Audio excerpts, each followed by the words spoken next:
اے محمد صلی اللہ علیہ وسلم اپنا سر اٹھاؤ، سجدے میں پڑے ہوئے، یہ ساری حمد و ثنا سجدے میں کر رہے ہیں، ارفع راسک، اپنا سر اٹھاؤ، سل اور مانگو تو تمہیں عطا کیا جائے، وشفع کرو جو سفارش کرنی ہے، تشفع تشفع تمہاری شفاعت قبول کی جائے گی، فارفع راسی فاقول اس کے بعد میں اپنا سر اٹھاؤں گا اور کہوں گا۔ یہاں تک کا پورا نقشہ میں نے آپ کے سامنے بیان کر دیا حدیث کے الفاظ میں۔ اب یہ شفاعتیں دو ہوں گی، جسے شفاعت کبریٰ کہا گیا وہ کیا ہوگی؟ اس کو کہا گیا ہے ہمارے ہاں وہ شفاعت کبریٰ کیا ہوگی؟ اللہ تعالی کی طرف سے وہ جو تاخیر ہو رہی تھی حساب کتاب کی وہ ختم ہو جائے، حساب شروع ہو جائے، یہ ہے شفاعت کبریٰ۔ اور دوسری شفاعت کبریٰ کیا ہوگی؟ کہا جائے گا کہ میں کہوں گا یا رب امتی امتی، پروردگار مجھے اپنی امت کی فکر، پروردگار مجھے اپنی امت کی فکر، فیقال یا محمد، تو کہا جائے گا اے محمد صلی اللہ علیہ وسلم ادخل الجنت من امتک، اپنی امت میں سے جنت میں داخل کر دو، من لا حساب علیہ من الباب الایمن من ابواب الجنہ، ان لوگوں کو جن کے ذمے کوئی حساب نہیں۔ یہ کون لوگ ہیں جن کے ذمے کوئی حساب نہیں؟ جنت کے داہنے دروازے سے ان لوگوں کو لے جاؤ، داخل کر دو جن پر کوئی حساب نہیں۔ یہ دوسری احادیث سے معلوم ہوتا ہے، بعض احادیث میں تو 70,000 کا عدد آیا ہے، میری امت میں سے 70,000 لوگ ایسے ہوں گے جن کے بارے میں امام بخاری نے باب قائم کیا ہے، یدخل الجنت 70,000 بغیر حساب، 70,000 جو ہے امتی محمد الرسول اللہ صلی اللہ علیہ وسلم کے وہ بغیر حساب کے داخل۔ وہ کون سے ہوں گے؟ وہ لوگ ہوں گے جس کے بارے میں فرمایا لا یکتبون ولا یسترقون ولا یتطیرون وعلی ربہم یتوکلون، وہ تیری امت کے لوگ اے محمد صلی اللہ علیہ وسلم جو خالص متوکل تھے اللہ پر، لہذا نہ تو وہ داغ لگواتے تھے، نہ وہ کوئی جھاڑ پھونک کرواتے تھے، نہ کوئی فال لیتے تھے۔ یہ تین اوصاف جو لوگ اپنے معاملے کو کلیتاً اللہ کے والے۔ اب جھاڑ پھونک ہو رہی ہے، ایک ہے دوا، علاج، ایک مناسب حد تک علاج کرنا سنت ہے، علاج کیجئے دوا کے ذریعے سے کیجئے۔ جیسا کہ میں نے عرض کیا، آپ سے آ کر کسی نے کہا کہ مجھے یہ تکلیف ہے، میں اللہ سے دعا کر رہا ہوں، آپ بھی دعا کیجئے، بالکل اس میں کوئی حرج نہیں، قتل کی یہ شفاعت ہے اور یہ جائز ہے، ہونی چاہیے۔ اسی طرح کسی سے آپ نے کہا مجھے پانی پلا دو، یہ بالکل ٹھیک ہے۔ جو بھی ہمارے مادی قوانین ہیں، جو عالم مادی ہے، اس کے تحت کسی سے مدد مانگ لینا، یہ قطع کوئی نہ کفر ہے نہ شرک ہے۔ لیکن کسی روح کو پکارنا، یا شیخ عبد القادر جیلانی میری یہ تکلیف رفع کر دے، یہ شرک ہو جائے۔ کسی فرشتے کو پکارنا، یا جبرائیل میری اس وقت یہ مدد کر دے، یہ شرک ہو جائے۔ محمد کو پکارنا، علی کو پکارنا، یا علی مدد، یہ کفر اور شرک ہو جائے۔ اسی طریقے سے میں نے عرض کیا کہ یہ لوگ توکل کرنے والے وہ ہیں کہ جو یہ جھاڑ پھونک نہیں کراتے، کوئی فال وغیرہ نہیں لیتے، یہ بدشگونی ہو گئی، یہ بدفالی ہے، یہ فلاں ہے، یہ چیزیں ہیں، ان تمام چیزوں سے مابرا ہو کر وہ صرف اللہ پر توکل کر، جو اللہ چاہے گا وہ ہوگا اور جو اللہ نہیں چاہے گا وہ نہیں ہوگا۔ ما شاء اللہ کان وما لم یشاء لم یکن، کسی جادوگر کا جادو مجھ پر اثر نہیں کر سکتا اگر اللہ نہ چاہے۔ یہ دوسری بات ہے کہ اگر اللہ ہی نے اپنے کلام میں نازل کرتی ہے معوذتین اور اس کو آپ ذریعہ بنائیں، یہ بالکل الگ بات ہے۔ لیکن کسی کا بھی یہ تصور کر لینا کہ وہ از خود مجھے کوئی نقصان پہنچانے پر قادر ہے، یہی تو شرک اور کفر ہے۔ لا حول ولا قوت الا باللہ۔ لہذا یہ 70,000 جو ہوں گے یہ تعداد اس حدیث میں نہیں ہے اور نہ یہ وضاحت ہے، لیکن یہ کہ احادیث کو بھی جیسے قرآن مجید میں ہم ایک آیت کو دوسری آیت کے ساتھ جوڑ کر اس کا نتیجہ نکالتے ہیں۔ شفاعت کبریٰ محمد الرسول اللہ صلی اللہ علیہ وسلم کی، جس کا کہ عوام میں نمل کیا تصور ہو گیا ہے، از روح احادیث صحیحہ صرف یہ دو شفاعتیں ہیں جو محمد کو حاصل ہیں صلی اللہ علیہ وسلم، جو خاص ہیں آپ کی ذات کے ساتھ، اور وہ یہ ہے کہ جب قیامت میں دیر ہو رہی ہوگی، ہیئرنگ میں سماعت شروع نہیں ہو رہی اور سختیوں میں ہوں گے اور شدائد میں ہوں گے، اس وقت آپ کی شفاعت سے حساب کتاب شروع ہو جائے۔ اور نمبر 2، آپ کو کہہ دیا جائے گا اپنی امت کے ان لوگوں کو لے کر فوراً ان لوگوں کو داخل کر دیجئے، ابھی یہ جو حساب کتاب ہونا ہے یہ بھی نہیں ہو، یہ سختی بھی ان کے لیے نہیں ہے۔ آپ کی امت کے وہ لوگ کہ جو جن پر کوئی حساب نہیں ہے، اور یہ وہ لوگ ہیں کہ جو نہ کہیں داغ لگواتے تھے، یہ بھی پرانے زمانے میں داغ لگا دینا، نشان لگا دینا، اس میں یہ کہ کچھ وہ معبودوں کا حوالہ بھی ہوتا تھا، کچھ اس سے وہ جو ہے قبائل کی شناخت بھی ہوتی تھی، مختلف تھا، اس سے بھی روکا۔ اور جھاڑ پھونک، اب جھاڑ پھونک کے اندر نوٹ کر لیجئے، جو چیز محمد رسول اللہ سے ثابت ہوگی وہ تو ہم کریں گے، لیکن اس سے آگے پھر جو عملیات ہمارے ہاں مشہور ہو گئی ہیں، فلاں عملیات اور فلاں عملیات، یہ تمام چیزیں جو ہے وہ اسی کھاتے میں آ جائیں۔ وہ متوکلون جن کے بارے میں فرمایا گیا ہے کہ وہ جائیں گے جنت کے اندر بغیر حساب، ان کی تین ہیں، لا یکتبون ولا یسترقون ولا یتطیرون وعلی ربہم یتوکلون، اور وہ صرف اپنے رب پر توکل کریں گے، اپنے معاملے کو فوض امری اللہ ان اللہ بصیر بالعباد، اللہ کے حوالے کر دیں گے کہ اللہ تعالی ہی میرے تمام حالات کو جانتا ہے، دیکھ رہا ہے۔ سپردم بتو مایہ خیشرا، تو دانی حساب کم ہو۔ تو دو چیزیں ہوئی کہ جو حضور صلی اللہ علیہ وسلم کے ساتھ خاص، اور یہ وہ ہے جن کے معتزلہ بھی قائل ہے۔ میں نے بتایا تھا کہ شفاعت بالکل منکر خوارج، معتزلہ ان دو کے وہ بھی قائل ہیں، اہل سنت تو قائل ہے ہی۔ تیسری شفاعت وہ ہے کہ جس کے معتزلہ سرے سے ممکن ہے اور خوارج کو ہے ہی، لیکن اہل سنت کے نزدیک وہ ثابت ہے۔ وہ سفارش کس کی ہے؟ اولیاء اللہ کی، اور اولیاء اللہ میں ٹاپ پر کون ہے؟ اللہ کے رسول ہے۔ پھر کون ہے؟ اللہ کے نبی۔ پھر کون ہے؟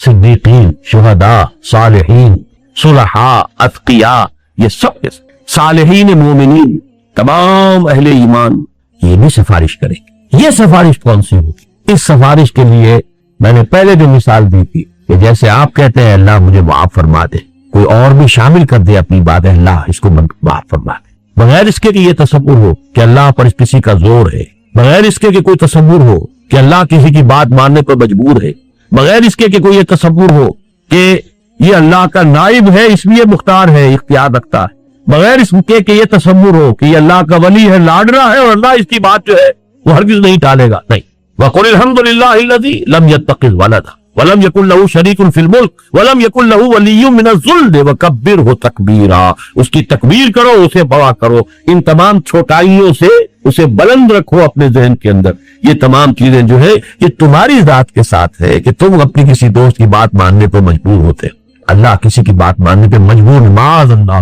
یہ شفاعت جو ہے اس کے بارے میں صرف دو باتیں عرض کرنی ہے مزید۔ پہلی تو یہ کہ یہ شفاعت کفار کے لیے نہیں ہے، انبیاء کو بھی اجازت نہیں ہوئی کہ کافروں کے لیے شفاعت کرے۔ قرآن مجید میں صراحت سے مذکور ہے، حضرت ابراہیم کو اپنے باپ کے لیے بھی اجازت، احادیث میں موجود ہے کہ حضور فرماتے میں نے اپنی والدہ کے لیے استغفار مغفرت کی اجازت چاہیے، اللہ اجازت دے کہ میں اپنی والدہ کے لیے مغفرت استغفار کر سکوں، اجازت نہیں ملی مجھے۔ پھر میں نے اجازت طلب کی کہ میں ان کے قبر کی زیارت کر سکوں، اس کی اجازت نہیں۔ احادیث صریحہ، جن کی جان کفر میں گئی ہے، جو کسی شریف شرک میں مبتلا، ان کے لیے شفاعت کوئی نفی، اس کو ذہن میں رکھیں مطلقاً۔ احادیث میں بعد میں آپ کو سناؤں۔ نمبر دو، منافقین کے لیے بھی شفاعت نہیں۔ منافقین تو کفار سے بڑھ کر ہے قرآن مجید کی روح سے، ان المنافقین فی الدرک الاسفل من النار، وہ تو آگ کے سب سے نچلے درجے میں ہوگی۔ قرآن مجید میں دو آیتیں تو بہت ہی کلیئر ہیں، اکثر جو حضرات میرے دروس میں شرکت کرتے ہیں انہیں یاد ہوگی، اکبر ہوگی۔ سورہ منافقون میں کیا فرمایا؟ سواء علیہم استغفرت لہم ام لم تستغفر لہم لن یغفر اللہ۔ اے نبی ان کے حق میں بالکل برابر ہے، چاہے آپ استغفار کریں ان کے لیے چاہے نہ کریں، اللہ ہرگز ان کو معاف نہیں۔ اور اس سے بھی زیادہ سخت، استغفر لہم او لا تستغفر لہم ان تستغفر لہم 70 مرۃ لن یغفر اللہ۔ اے نبی آپ ان کے لیے استغفار کریں یا نہ کریں، آپ 70 مرتبہ استغفار کریں گے کبھی ہم نہیں مانیں گے، اللہ ان کو معاف نہیں۔ بتائیے اس سے زیادہ کیٹیگوریکل کوئی آیت چاہیے آپ؟ اور اس میں مزید اضافہ کر دیا حضور نے، اس کیٹیگوریکل ڈینائل کے اندر اضافہ کر دیا۔ اگر مجھے یہ معلوم ہوتا کہ 70 مرتبہ سے زیادہ استغفار کرنے پر، زیادہ مرتبہ استغفار کرنے پر میری سنوائی ہو جائے گی تو میں زیادہ کرتا۔ یعنی 70 کو یہ نہ سمجھو کہ 70 مراد ہے، ہو ہی نہیں سکتا۔ اگر مجرد 70 کی بات ہوتی تو میں 71 مرتبہ کرتا، میں 100 مرتبہ کرتا، میں 700 مرتبہ کرتا، کہ نہیں، مراد اس سے کیا ہے؟ استغفر لہم و لا تستغفر لہم ان تستغفر لہم 70 مرۃ فلن یغفر اللہ لہم۔ اب 3 حدیثیں سن لیجئے جس سے وہ معلوم ہو جائے گا کہ کن کے لیے یہ شفاعت ہے۔ پہلی حدیث بخاری کی ہے، حضرت ابو ہریرہ سے رضی اللہ تعالی عنہ، اسعد الناس، حضور فرماتے ہیں اسعد الناس بشفاعتی یوم القیامہ من قال لا الہ الا اللہ خالصا من قلبہ، سب سے زیادہ خوش بخت میری شفاعت کے معاملے میں قیامت کے دن وہ ہوگا جس نے لا الہ الا اللہ کہا ہوگا خلوص سے قلب کے۔ من قال لا الہ الا اللہ نہیں ہے، صرف شرط ہے خلوص سے قلب، غیر مشروط نہیں ہے معاملہ۔ اب خلوص قلب کے ساتھ لا الہ الا اللہ کہنے کے مظاہر کیا ہوں گے، تقاضے کیا ہوں گے، اس کا ثبوت کیا ہوگا، اس کا عمل کیا ہوگا، اس کے شواہد کیا ہوں گے، میں اس کی تفصیل میں نہیں جا سکتا. اس وقت صرف آپ کو بتانا یہ مقصود ہے کہ ہے، لیکن ہے مشروط. اسی طرح بڑی پیاری حدیث ہے، یہ مسلم شریف کی روایت ہے حضرت ابو ہریرہ صحیح رضی اللہ تعالی عنہ، لکل نبی دعوت مستجابۃ، ہر نبی کے لیے اللہ نے ایک دعا ایسی رکھی کہ جو لازماً قبول ہوگی. اللہ تعالیٰ کی طرف سے خاص گرانٹ ہے ہر نبی کے لیے ایک دعا، تو جو مانگو. فتعجل کل نبی دعوتہ، تو ہر نبی نے اپنی دعوت کو، اپنی دعا کو جو حق دیا گیا تھا یہ اسپیشل دعا کا، وہ استعمال کر لیا جلدی سے. یعنی اس دنیا میں استعمال کر لیا تو جلدی ہو گئی، دنیا عاجلہ ہے، کوئی نہ کوئی دعا اپنی ایسی کر لی جس سے وہ حق استعمال. وَإِنِّ اخْتَبَأْتُ دعوتی شفاعةً یوم القیامہ، میں نے اپنی اس دعا کو شفاعت کے طور پر قیامت کے دن کے لیے محفوظ کر لیا. کتنا حوصلہ افزا معاملہ ہے، کتنا امید افزا. لیکن آگے شرط آ رہی ہے، فَهِيَ نَائِلَةٌ إِن شاء اللہ تعالی مَن مَاتَ مِنْ أُمَّتِي لَا يُشْرِكُ بِاللَّهِ شَيْئًا. وہ میری شفاعت، اور یا بھی انشاءاللہ وہ میری شفاعت، وہ دعا اللہ نے گرانٹ کی ہوئی ہے پہلے سے، وہ دعا جو میں نے رکھ لی ہے کہ شفاعت کے لیے استعمال کروں گا قیامت کے دن اپنی امت کے لیے، وہ انشاءاللہ میری یہ دعا اس شخص کے حق میں ثابت ہو جائے گی، مفید ہو جائے گی جو مرا ہو اس حال میں کہ اس نے اللہ کے ساتھ شرک. اب یہاں شرک کس کس کو کہتے ہیں؟ شرک صرف بت پرستی کا نام ہے، شرک صرف بتوں کو سجدہ کرنے کا نام ہے، یا جھنڈے کی سلامی بھی شرک ہے، یا قومی ترانے میں کھڑا ہونا بھی شرک ہے. اس کا سمجھنا بڑا باریک بات ہے. شرک نے ہمیشہ بھیس بدلے، ہمیشہ بھیس بدلے، ہر دور میں نئی صورت میں آیا. آج کا سب سے بڑا شرک انسانی حاکمیت کا شرک. ان الحکم الا للہ لا یشرک فی حکمہ احد، نہیں ہم سب شریک ہیں، اللہ تیری حاکمیت میں شریک ہے، بلکہ تجھ سے بڑے حاکم ہے، تیرا حکم نیچے ہماری پر تھی. تو شرک پر تو میرے پھر 6 لیکچر سنیے، کبھی ہے 20 سال پرانے، کبھی مجھے بھی خواہش ہوتی ہے کبھی میں بھی سنوں ان کو، لیکن یہ کہ میں نے الحمدللہ کہ اس کے مختلف پہلوؤں کو واضح کیا ہے. شرک فی الذات، شرک فی الصفات، شرک فی الحقوق، ان 3 اعتبارات 6 گھنٹے کے لیکچرز. ایک شرک وہ بھی ہے، ذرا غریبانوں میں جھانکیے، کون اس سے بچا ہوگا؟ تعس عبد الدینار و عبد الدرہم، ہلاک ہو جائے درہم و دینار کا بندہ، اس کا معبود دولت ہے، حلال اور حرام کی تمیز نہیں ہے، دولت ہونی چاہیے. کون ہے معبود؟ دولت. عبد الدینار ہے، یہ نام ان کا عبد الرحمن ہے، حقیقت میں عبد الدینار ہے، جسے دینار کے لیے، دینار سے اتنی محبت ہے کہ نہ حلال کا خیال ہے نہ حرام سے کوئی اجتناب. بہرحال شرط مشروط ہے، اس کے سوا وہ شفاعت کام نہیں آئے، چاہے وہ انبیاء ہو، رسول ہو، کوئی بھی، صلحاء ہو، اتقیاء ہو. تیسری حدیث یہ سنن کی ہے، یہ صحیحین میں نہیں ہے، اور یہ حضرت عوف بن مالک سے ہے رضی اللہ تعالی عنہ. اتانی آتم من ربی، حضور فرما رہے ہیں، یہ آپ اپنا کوئی تجربہ، کوئی روحانی تجربہ بیان فرما رہے ہیں، کوئی عالم غیب سے جو آپ کے معاملات ہوتے تھے.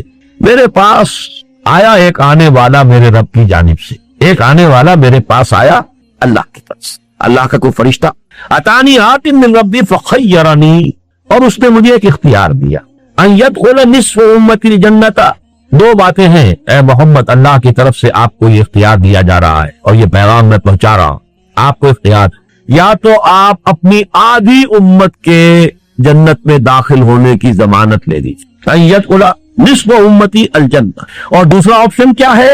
وبین شفاعت، اور یہ کہ دوسرا یہ ہے کہ شفاعت کرے قیامت کے دن. یہی پر آپ کہتے ہیں تو ہاف گرانٹڈ، آدھی امت آپ کی جو ہے اس کی مغفرت جو ہے وہ ہم کر دیتے. اور ایک یہ کہ آپ قیامت کے دن کے لیے اپنی شفاعت کو محفوظ رکھیں. فاخترت الشفاعہ، میں نے شفاعت کو قبول کر لی، اختیار کیا، میں نے یہ آپشن قبول کیا. وہیا، لیکن یہ نوٹ کر لو، وہیا، اور یہ شفاعت اب ہے کس کے لیے، کس کے حق میں مفید؟ لمن مات ولم یشرک باللہ شیئا، اس شخص کے لیے کہ جس کی موت واقع ہوئی ہو اور اس نے اللہ کے ساتھ شرک نہ کی. اب آخری نقطہ نوٹ کیجئے کہ قیامت کے دن جب یہ شفاعت ہوگی تو اس کا نقشہ کیا ہوگا اور کیوں ہوگی. پہلی بات تو یہ سمجھنی چاہیے.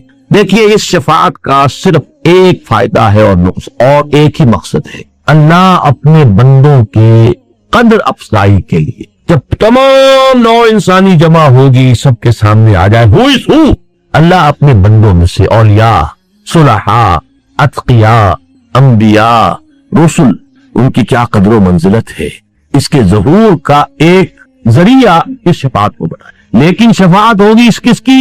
کون کرے گا؟ جسے اجازت ملے. کس کے لیے؟ جس کے لیے اجازت ہو۔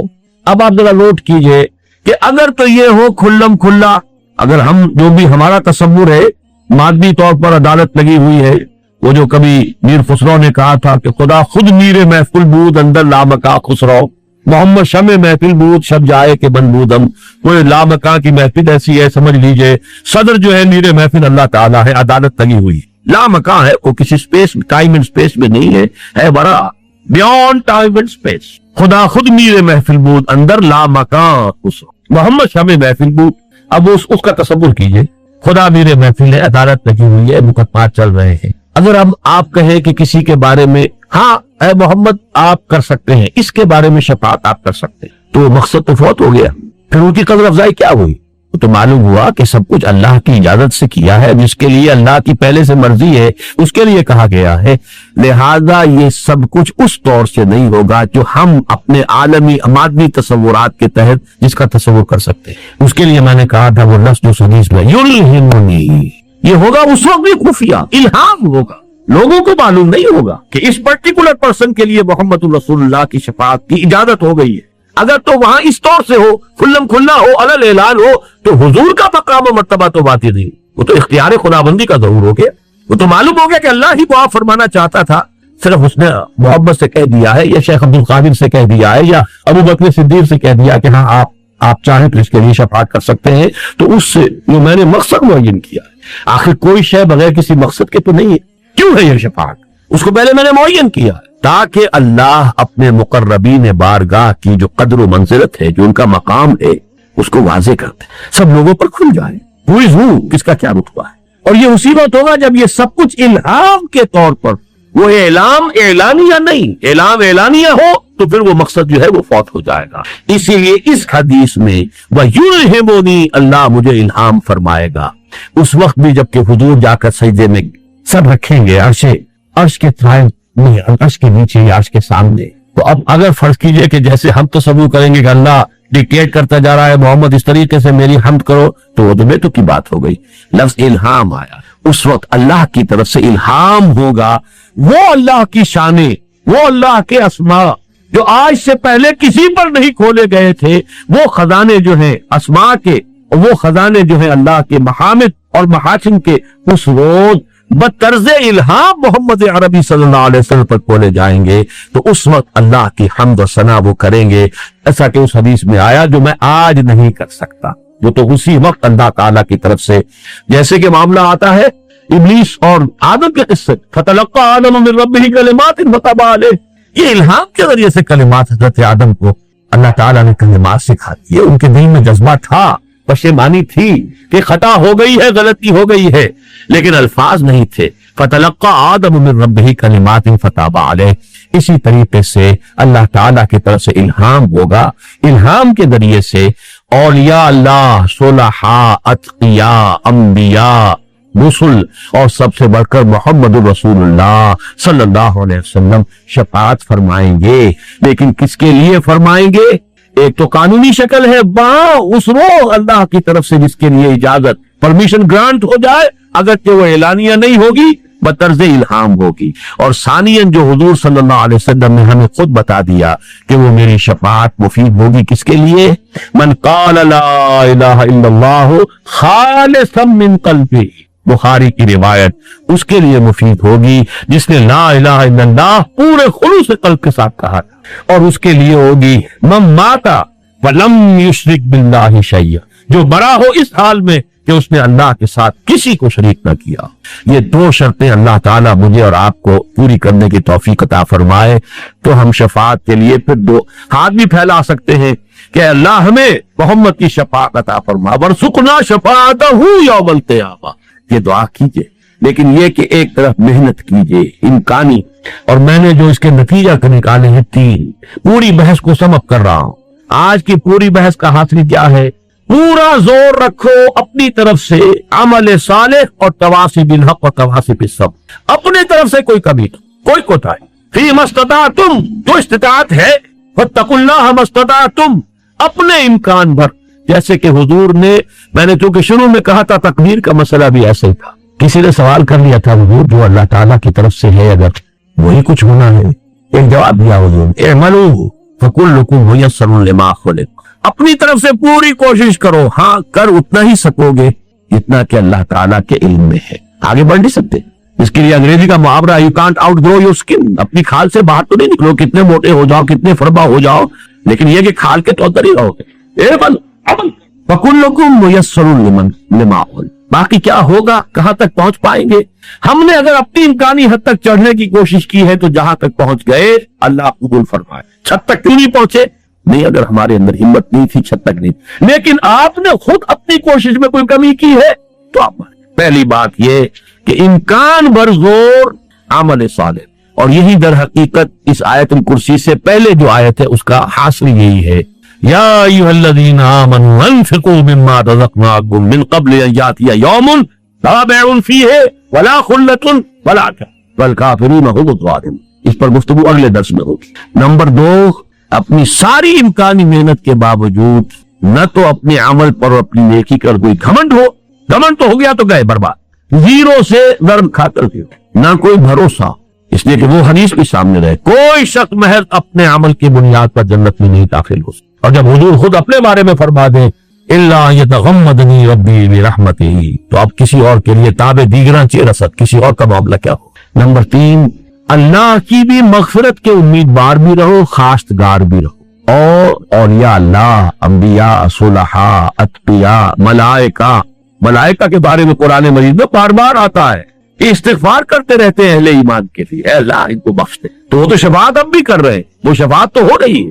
ان سب کی شفاعت کے امیدوار رہو، لیکن کسی کے سامنے کسی کا نام لے کر درخواست کبھی نہ کرنا، وہ شرک ہو جائے۔ لا تدعو مع اللہ احد، اللہ کے سوا پکارنا کسی، نہ جبرائیل کو، نہ میکائیل کو، نہ اسرافیل کو، نہ محمد کو، نہ علی کو، نہ ابو بکر کو، کسی پکارنا نہیں، خاصگار صرف اللہ سے، لیکن امیدوار، اور امیدواری کے لیے کیا الفاظ، وارزقنا شفاعتہ یوم القیامہ، اے اللہ ہمیں محمد کی شفاعت میں سے حصہ عطا فرمائیو، ہمیں اس شفاعت کا مشتاق